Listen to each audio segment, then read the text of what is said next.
an outdoor space. If you don't have an outdoor space, we don't recommend any more than 30 people inside the home. But if you have a backyard or an outdoor space you can utilise, you're able to have up to 50 people. Previously, this was only 20, but we appreciate, given where New South Wales is at and how families and friends have been longing to be with one another, that we're able to proceed on the basis of 50, so long as you utilise an outdoor space, and 30 if you can't utilise an outdoor space is our recommendation for indoors. So if you live in a smaller premises and don't have an outdoor space, please limit your numbers to 30.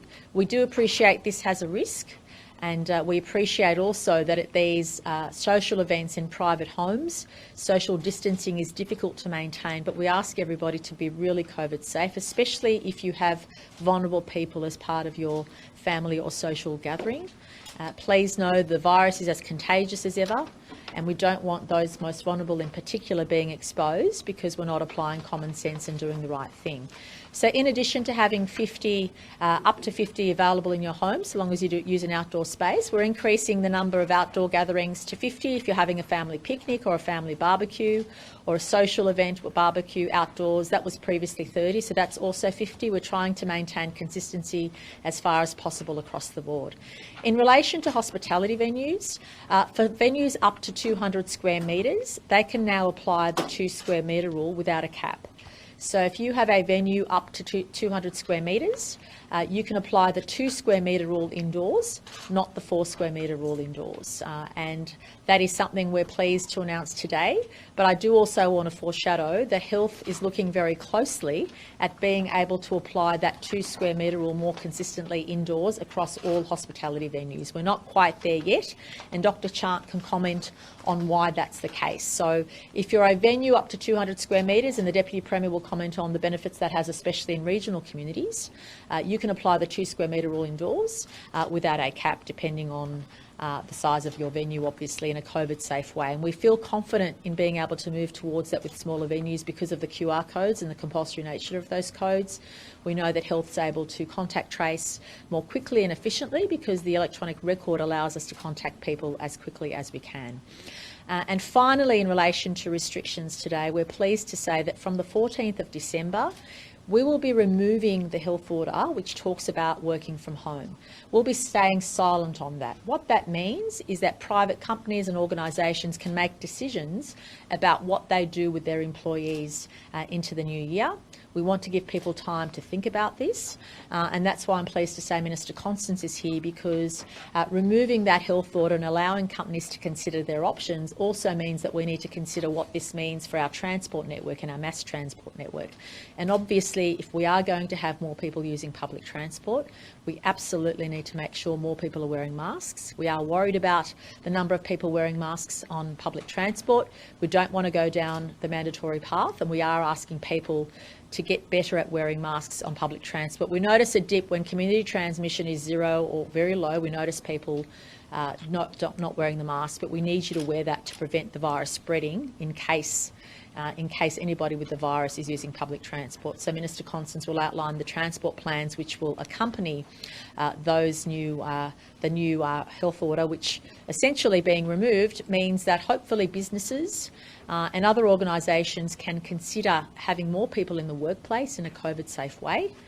And we feel that that planning is absolutely necessary to ensure that we keep our economy moving, we keep jobs going, and that people feel more confident in 2021 about their livelihoods and their jobs than perhaps they are today in 2020. I also want to reiterate how pleased I am that the Queensland-New South Wales border will be open from the 1st of December. I think for many people who are wanting to have family reunions, but also businesses are able to keep staff on and even look to hiring staff over that period is a welcome relief, and I'm extremely pleased that that's available now to our community.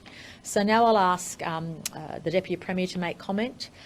Then Dr. Chant will provide some further health advice around why some of those restrictions today have been eased. Minister Constance will outline some of the plans we've put in for transport, commencing from the 14th of December, to ensure that businesses can have confidence that their employees will have a safe way to get to work.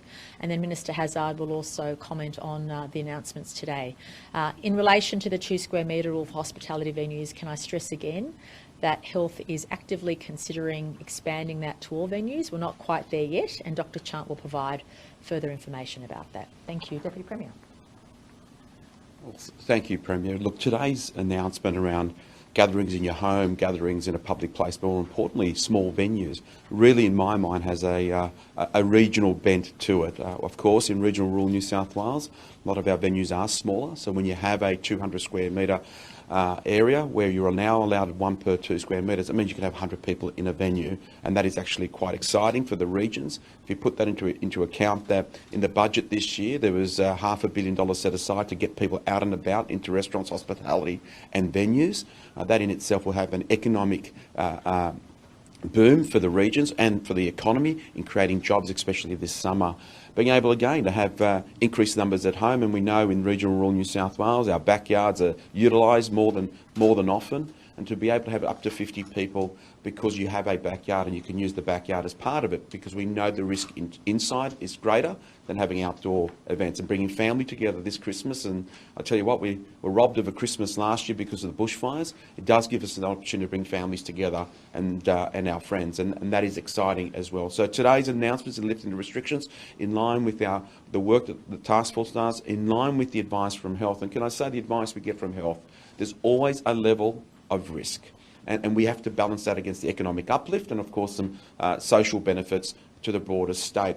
And we make these decisions in line with where the community is at, and that is the community have been able to abide by the rules and put in place those COVID-safe plans if your businesses, having the QR codes, and we're encouraging more businesses to get onto the Service New South Wales QR code, because that data is important, because we never want to go backwards as a state in putting in restrictions, and that is why that data is important, and it helps our health officials and Dr. Kerry Chant's team to get it right when something goes wrong, and that's why that is important. But today, a great announcement for the state of New South Wales. For me, there is a strong sense here that this will benefit the regions greater than probably metro areas, but again, this is for all of New South Wales, and this is a good day for New South Wales. So New South Wales recorded no new locally acquired cases in the 24 hours to 8 p.m. last night, and we recorded 4 cases in returned overseas travellers in hotel quarantine. Those testing numbers are still maintaining a good level at 16,291 tests reported to 8 p.m. last night, and also we have no patients with COVID in intensive care units. Last night we issued an alert in relation to a detection in the Liverpool sewage system, and if members of the community go onto our website, they'll find out the catchment for that detection. We're using sewage surveillance to give us that early detection and highlight areas where we might be concerned transmission is occurring undetected.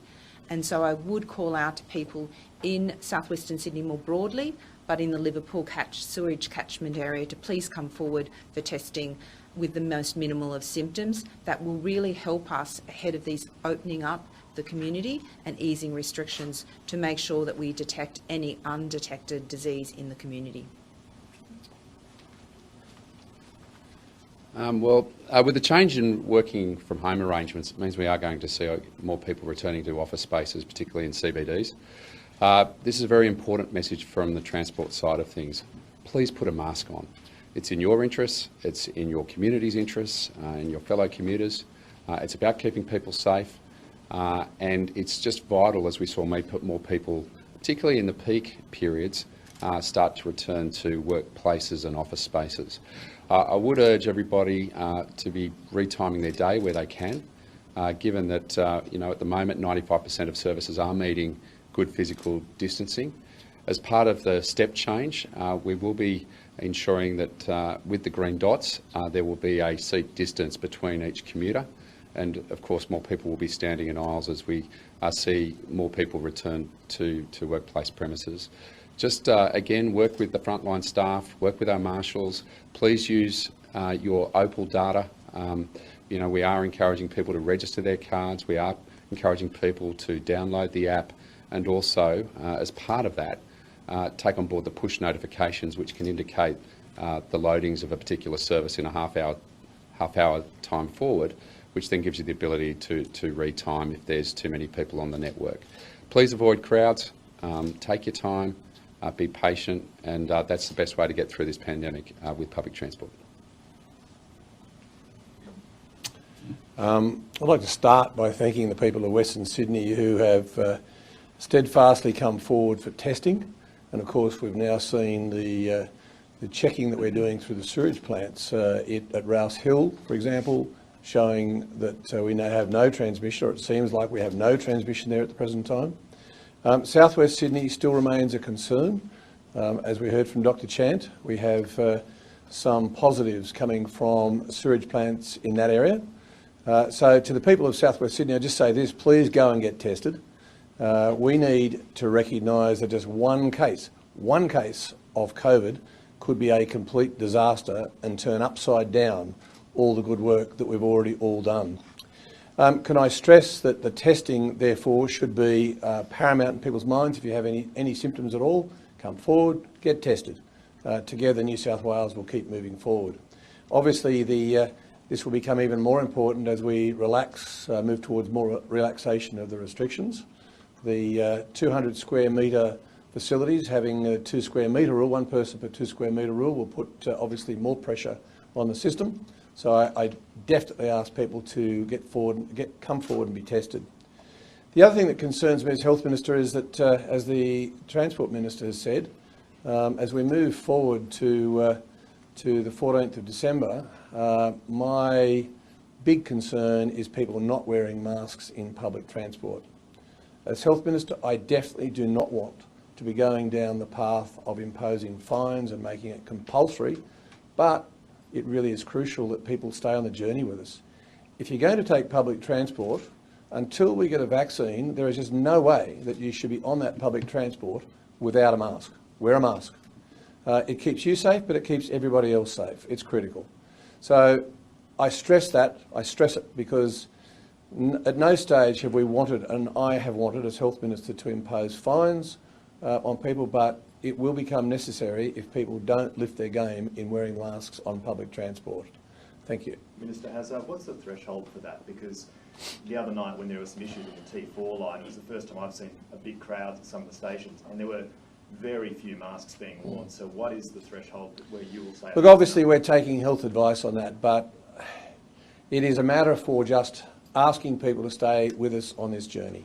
Public transport, we have had instances of transmission on public transport, and it's important for each and every one of us.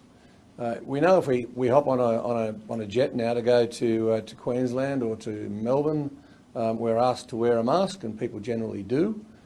It's no different. It's just we're asking you at the moment, but in the strongest possible terms. Stay with us on the journey until we get the vaccine. Hopefully the vaccine isn't that far away. And New South Wales is doing extraordinarily well, but to everybody, wear a mask when you're on public transport. It keeps you safe and everybody else safe. Premier, the restrictions rules on 30 people allowed indoors, can you just clarify, there's a slight change in the language of saying it's a recommendation, so it's not That's hard and true. fast, you can go We are appealing to people's common sense, and that is what's really, really important. So you're absolutely right. We're saying that if you don't have access to an outdoor area, if you live in a unit or you live in in a house which doesn't have access to an outdoor area, you shouldn't have more than 30 people in there. We are appealing to people's common sense. We want to keep the health orders consistent and say you can have up to 50 at your place of residence so long as you access an outdoor area with no more than 30 indoors, which is consistent with upping our public gatherings to 50. So you're absolutely right. It is a strong recommendation to maintain that 30 within a house if you don't have, or a home if you don't have that outdoor premise.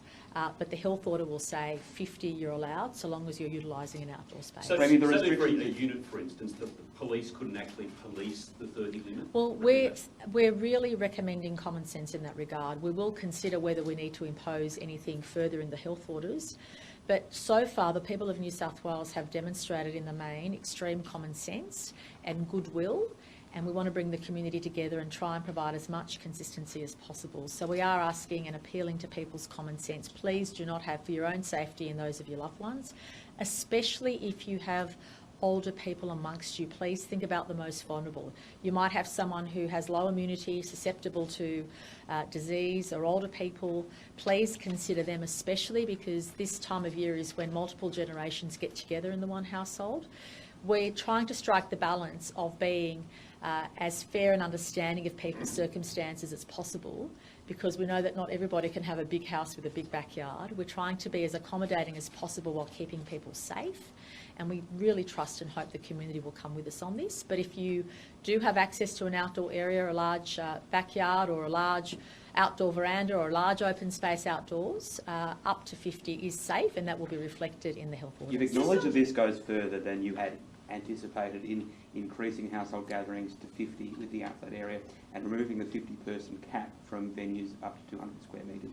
Can you explain what changed between when you had decided to take these steps and announcing them today that led you to go further than you had anticipated last time? Definitely. Firstly, the health advice backed that up, and I might ask Dr. Chant to make comment on that as well. But also what is important to us is getting to a state where the health orders are far less complicated, where things are far more consistent, so long as they are consistent with the health advice. We know that every time we ease in a restriction, there is a health risk associated with that, and we have to wear that. We appreciate every time we allow the community to do a bit more, to have more people at a particular location or undertaking a particular activity, the risk does go up. But we also want to make sure we bring the community with us. We want to make sure people have a good understanding of what they can and can't do. And for that reason, given the health advice backed us in on that, we've gone for consistency as well as ensuring it's consistent with the health advice. I'll just see if Dr. Chant wants to add anything further to that. I suppose we know that residences vary across the state. If we look at some of the people that are approaching us for exemptions, they're people that are living in rural areas, such as with big backyards, large properties, and for them the issue of why can't I actually have a safe barbecue outdoors with my extended family doesn't resonate, and it doesn't make sense from a public health risk. We'd actually prefer them to actually have that event outdoors than perhaps even in an indoor environment elsewhere.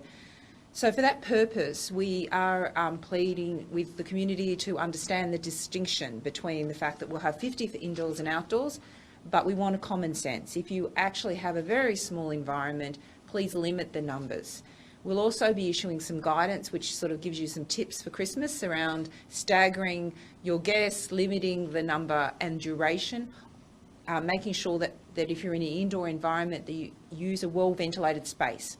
So notwithstanding, I can't predict whether Christmas Day is going to be a very hot one or not, but if it does permit, leave your windows and doors open. We know that ventilation also reduces the risk. So we'll be issuing that advice. So the advice is 50 indoors and out, but the 50 for indoors has to be applied with 50 in residential properties has to be taking into account the nature of your residential property. Just on small cafes and venues and the like, do they still need to seat tables 1.5 metres apart? So even if they're operating under the 1 per 2 rule, do they still need to seat their tables 1.5 apart? So what we've encouraged small businesses is there are some things in the orders which are mandated, which is the 1 per 2 square metres or the 1 per 4 square metres.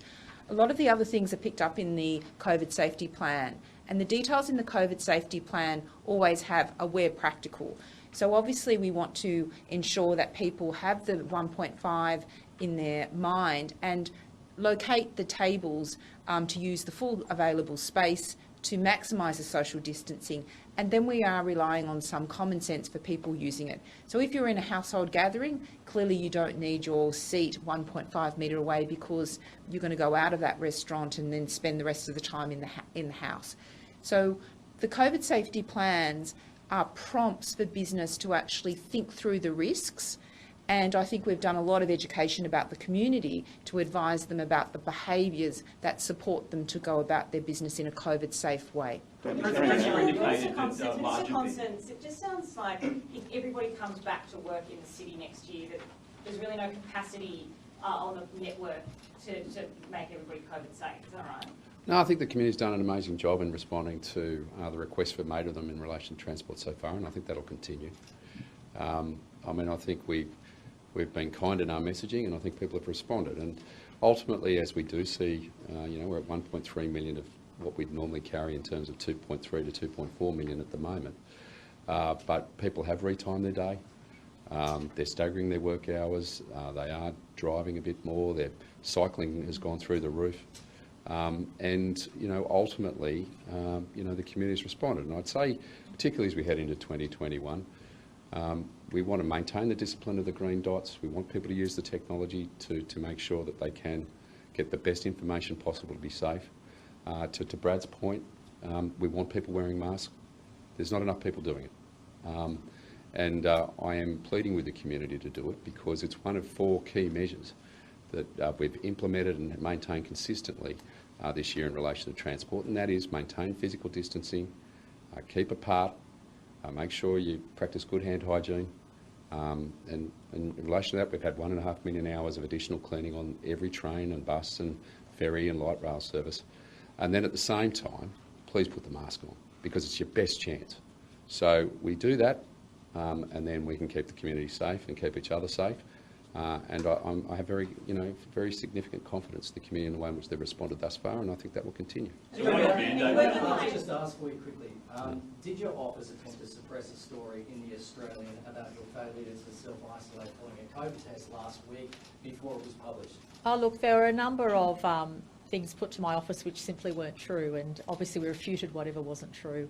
And I say this again yesterday, what I take out from yesterday and last week Budget Day is that none of us, whether it's myself or anybody else, can afford to be complacent, and I accept that I should have absolutely followed the guidelines, but I also accept that it's so easy for any of us to be complacent, to not manage the 1.5 metre distance rule, to not make sure we don't touch people. It's really hard this time of year.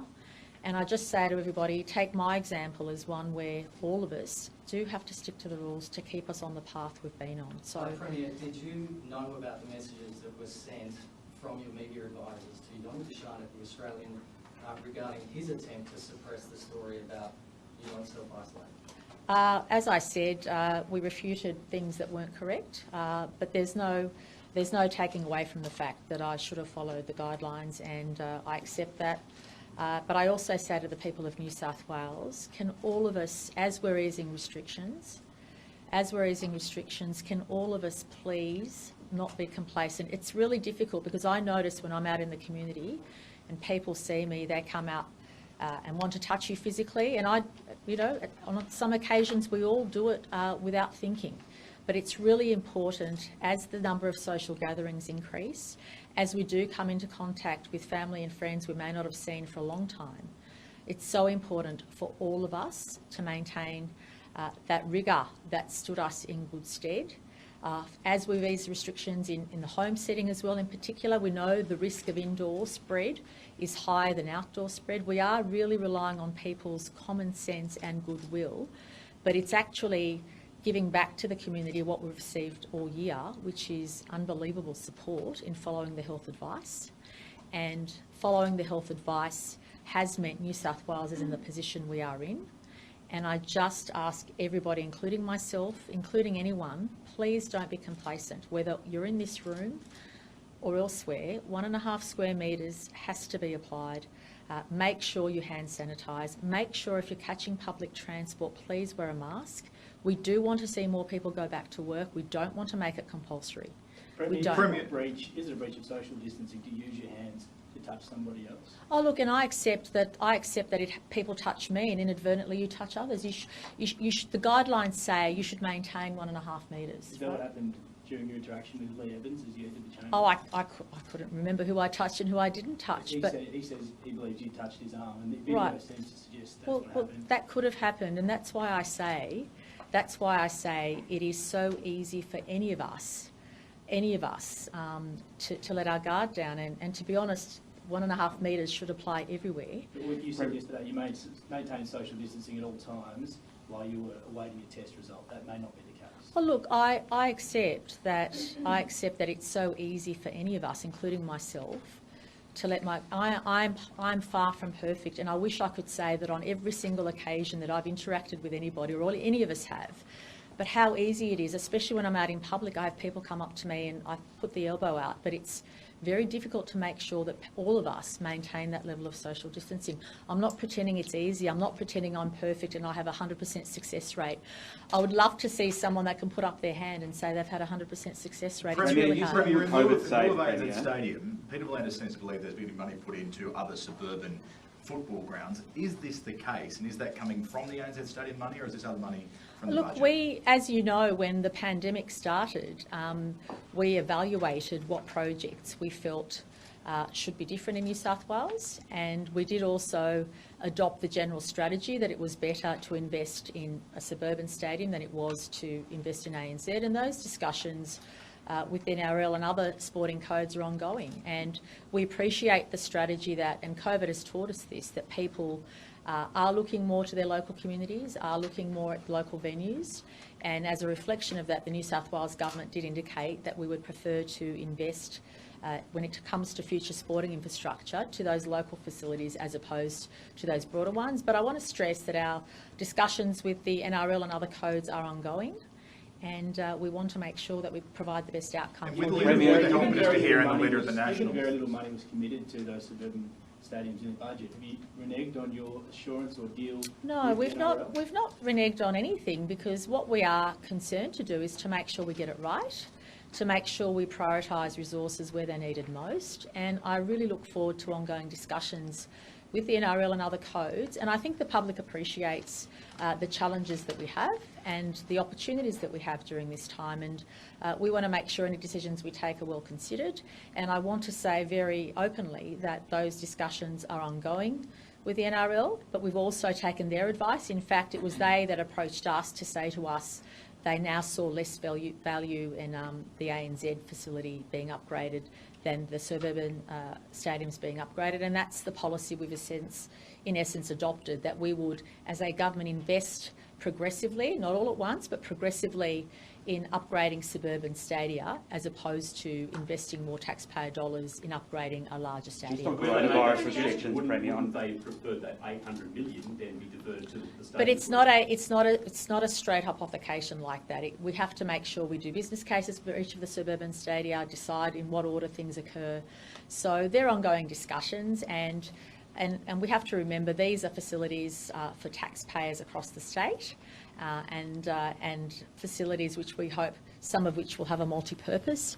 So these are ongoing discussions, and can I say that it's healthy to have these discussions. I'm looking forward to them, and I want to commend organisations like the NRL who made the impossible happen. I would never have predicted we'd be able to have a full season and a grand final, and I think Mr V'landys and the NRL need to be congratulated for their courage, frankly. At a time when we were all not knowing where the pandemic would go, they stuck to their position and managed to pull off what we thought wouldn't be possible. So I want to congratulate them for that, but also stress that the government will continue to have an ongoing dialogue, and we look forward to making announcements in that regard publicly. Just on the COVID restrictions, Premier, on the coronavirus. So we'll go one there. Yep. On the COVID restrictions, just in terms of what you've eased today. So venues up to 200 square metres can have 2 square metres with no cap. That means up to 100 people Correct. in a venue of 200 square metres. A 300 square metre venue can have 1 per 4, so 75 people. An 850 square metre corporate function centre can only have 300 people for a corporate event. Where's the logic in that? Yeah, no, James, can I say you're absolutely right in highlighting those issues. But what we wanted to do is to make sure that we provided those smaller venues with immediate information and relief, because we are, from a health perspective, able to do that. The next step that we want to take in relation to the 2 square metre rule, we want to apply to the entire industry so there is consistency. And can I make that very clear? And can I say to the industry, you won't be having to wait weeks for us to be able to make that announcement. So when are you going to do that? I will say it will depend on the health advice, but I'm hoping it will be very soon. But it will depend on the health advice. And the health advice to date has served us really well.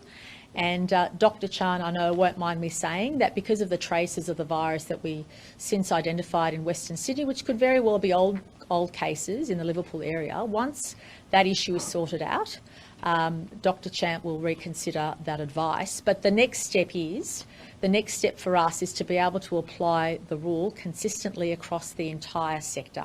And we're concerned that if we manage things too incrementally, it doesn't allow the industry to adjust in time for Christmas and the New Year. So I want to make sure that everybody is very aware that hopefully the health advice will come back in a positive way in the very, very near future to be able to allow us to extend the 2 square metre rule to all venues across the hospitality sector. In time for Christmas?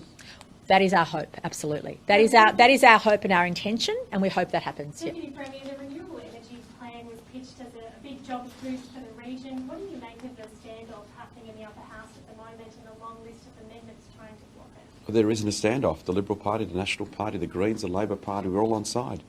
You know, Mark Latham has his democratic right to put up amendments and go through the democratic process of the House. And we as a government and the crossbench will debate those amendments, and that's what's occurring. And this is an important piece of legislation, and I said this to Matt Keane. I think what he has put forward with the total support of the coalition and all our partners is that for the first time in this debate about renewables, the future transitioning to renewables, we've got the template, we've got the plan. I think the state plan, the New South Wales plan, should be the plan that Australia adopts going forward. And for the regions, this is about investment in the jobs of the future. You know, yesterday I was in Narrabri, where we know the Santos gas project's been approved by the state and now the federal government. We're looking to investigate a special activation precinct so we can tap into that. And gas will be the key to transitioning to renewables in the future. And part of the energy plan and the renewable energy zones also includes investment in hydro, pumped hydro. So I think what we've done as a state is take the politics out of it.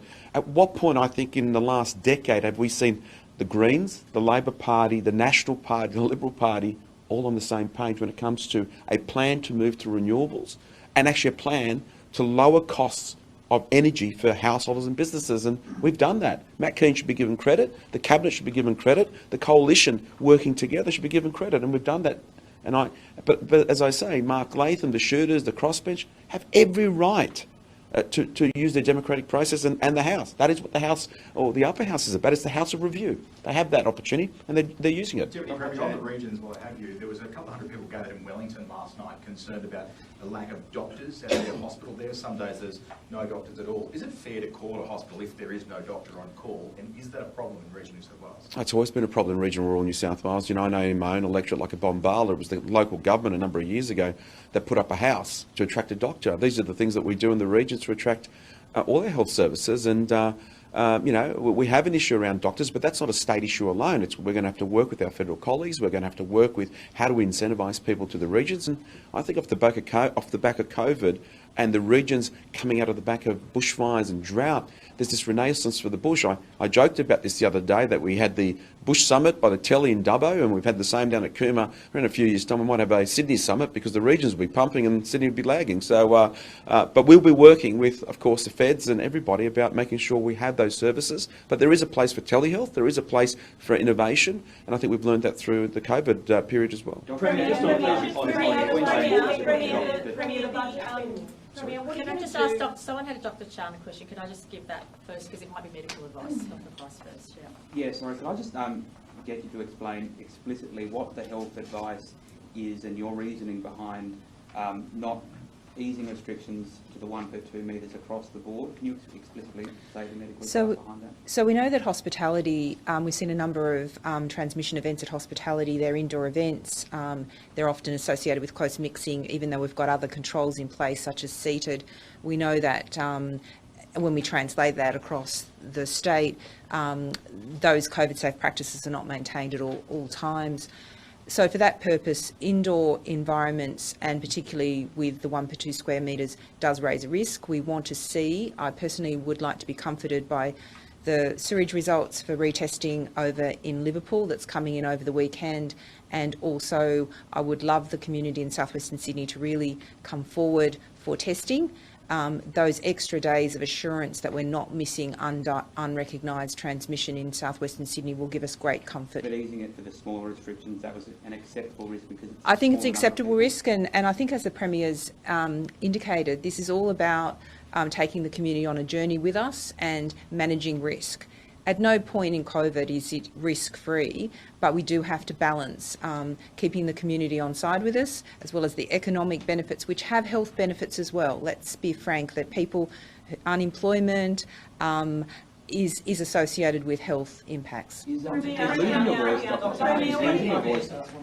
Sorry, Dr. Chant, is losing your voice a potential symptom of coronavirus? There are many different symptoms. If you refer to our website, it gives you some advice, and if anyone's in doubt about whether they've got COVID symptoms, I suggest they seek clarification from their treating clinician. Disappointed with you, Dr. Chant.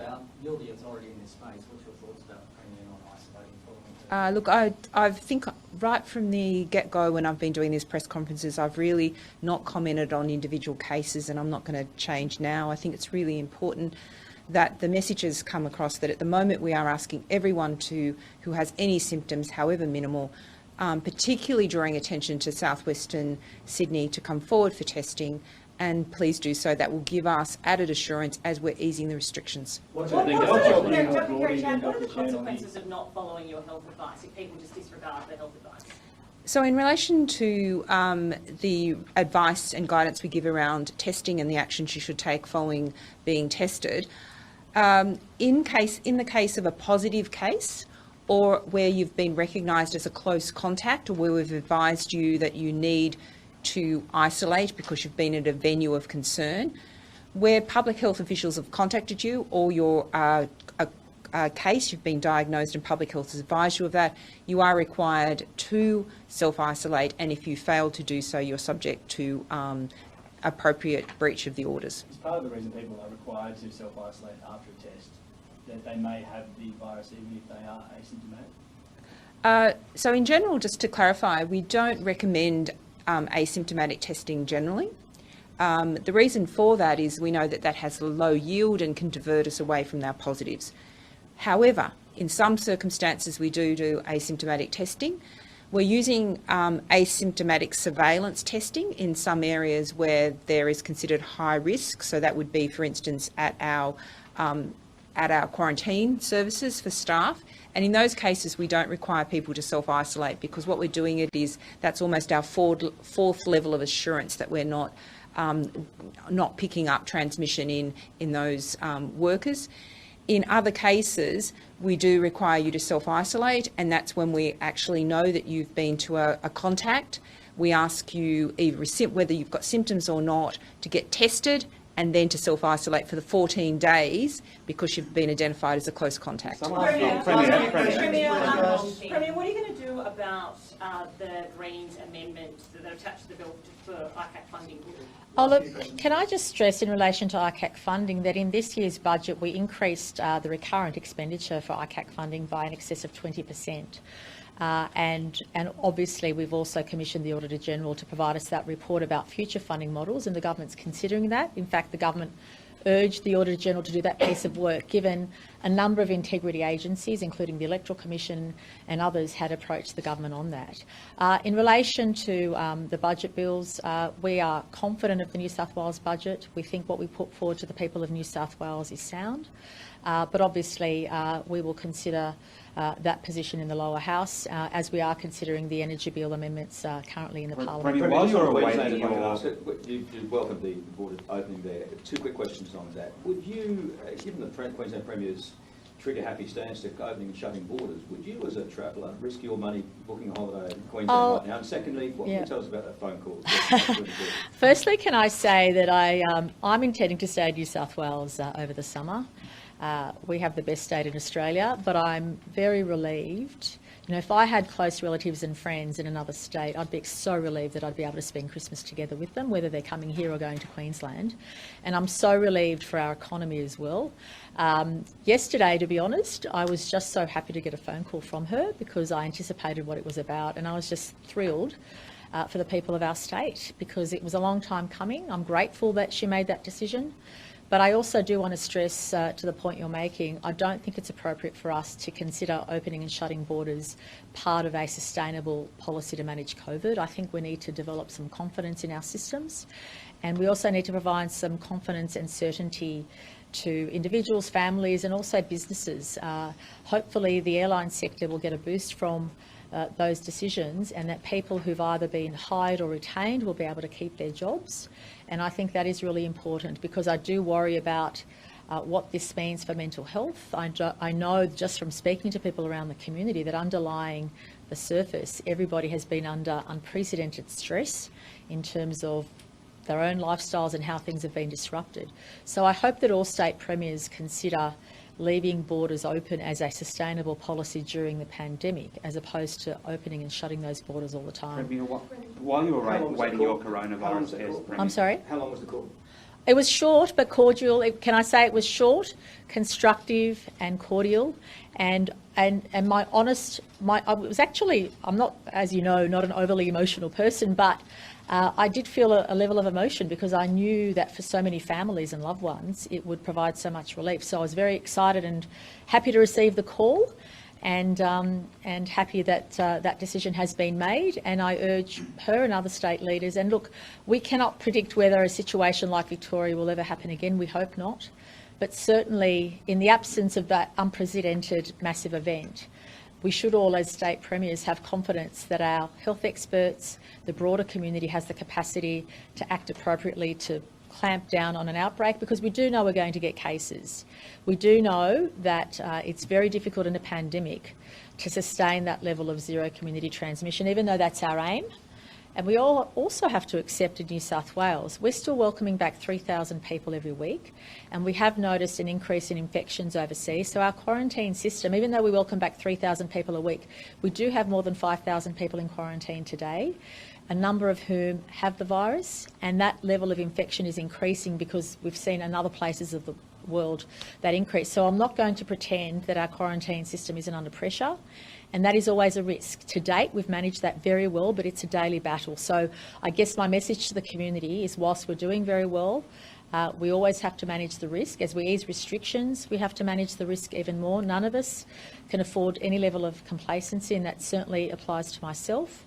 And I also ask everybody to be extra careful, especially around older, more vulnerable loved ones, around the Christmas, New Year period. But my overwhelming feeling is one of relief for our citizens, that whether it's Victoria or Queensland, families will be, and I hope to goodness, because I know a lot of people are having that same angst about WA, I hope to goodness the WA Premier sees fit to do that ahead of Christmas as well. James, last question. Whilst you're awaiting your coronavirus test, just on reflection, Premier, looking back, do you believe you adhered to the health guidelines when you had your first COVID test several months ago? When I had my first COVID test, yes, I believe so. Sorry, Premier. Yeah, I believe so. It was quite a long time ago. It was. I remember it was quite a few months ago, but yeah. Just about this coronavirus test, Premier. Whilst you were awaiting the results, you breached health guidelines by not self-isolating, by welcoming people into your office. You breached health guidelines by leaving your office and going into the chamber to vote. And you breached health guidelines and your own guidelines by coming into physical contact with Lee Evans and at least 3 others of your colleagues, and being within 1.5 metres distance from them. Did you breach any other health guidelines whilst you were awaiting that result? I think I've admitted that I should have done things vastly differently, irrespective of the circumstances, irrespective of what occurred that day, and I take that lesson forward. I'm far from perfect, but I think what it highlights is I'm normally a very cautious person. If you come to my office, if you deal with me, you will know that, but it goes to show that no matter how you might interpret your response to COVID, that complacency is easy, it creeps in, and I can't allow that to happen where I'm concerned. And I do regard myself, can I say, as a high-risk person, because I come into contact with a lot of people I don't know, which is why I always go the extra length. And I do ask everybody to please think about that. I certainly have learned a valuable lesson moving forward, notwithstanding how I normally act, that it's very easy under certain circumstances to forget or to become complacent, and we can't afford that at any stage. I accept that, and moving forward, can I say that all of us, including myself, have to be extra vigilant, especially around people we're familiar with. And it's very difficult. I've been in situations where people burst into tears in front of you when you're talking to them, and it's really hard not to touch and not to do these things, but we all have to, and I accept that. But I also accept having that 100% perfection is difficult. I don't ever accept to be 100% perfect. I'm far from it. but all of us have to be extra COVID safe, and that is really what I'm urging people to do. And that's why today some of the restrictions we've eased are very much in good faith. That common sense approach to not having more than 30 indoors is a leap of faith on our part, but we feel the community deserves this, given the year we've had and given the response we've had from the community. Every time we've asked a particular location to go get tested, every time we've asked people to self-isolate, every time we've asked people to undertake sacrifices for the broader safety of everybody, that's occurred. And we just ask people to continue that, not to let down your guard, and just to make sure that we continue the great path that we're on. Thanks, everyone. Premier, this isn't about being perfect or not perfect. This is about following a simple rule that everybody else seems to follow. Why couldn't you follow that simple rule? Look, as I said, in hindsight, I should have done things very differently, and I should have, I was extra cautious in taking the test, but that doesn't matter. It's irrelevant. Once you decide to take a test, the guidelines are very clear. As I said yesterday, I took the test through an overabundance of caution, even though the only issue I had was losing my voice. However, notwithstanding that, the guidelines are clear. Once you take the test, you need to self-isolate until you get the result. And I accept that completely, irrespective of the circumstances, irrespective of what was there. And I accept that completely, and I take that lesson forward and let my example be a lesson to everybody about how easy it is to slip up, how easy it is to let your guard down. I certainly will work really, really hard not to ever let that happen again, especially when you come into contact with people you're familiar with, especially over summer where the social gatherings are, and especially when you're in circumstances which are really difficult. I think that is really the lesson for myself and for everybody, that complacency is our biggest risk. Complacency is the biggest risk to the future of our state and all of our well-being, and we need to make sure we're vigilant against it, including myself, and I accept that completely. And I've been working night and day to make sure we keep the community safe, as has everybody else. And I more than anybody know the risks involved, and that's why it's really important for me to take that lesson forward. And I encourage the whole of the state to please continue the path you're on, because as Dr. Chant and Brad Hazzard even mentioned this morning, and we also have to remember the Crossroads case. That was, I don't want to put pressure on that person, but one person going to a large venue resulted in us having to deal with that cluster of cases for about 4 months, and that was from one person. So the risks are there. We can't forget that, and just because we've had successive days of zero community transmission doesn't reduce the impact of how virulent, how contagious and how deadly the virus is. And again, the biggest risk to all of us is complacency, and please, including myself, and it's really hard sometimes, and I know how hard it is when I'm out and about and people approach you and talk to you, or even if you're with someone familiar, we have to maintain that degree of vigilance to keep New South Wales where we are. Premier, do you apologise to the 3.3 million people who did do the right thing because you asked them to, and who have lost wages and work because of it?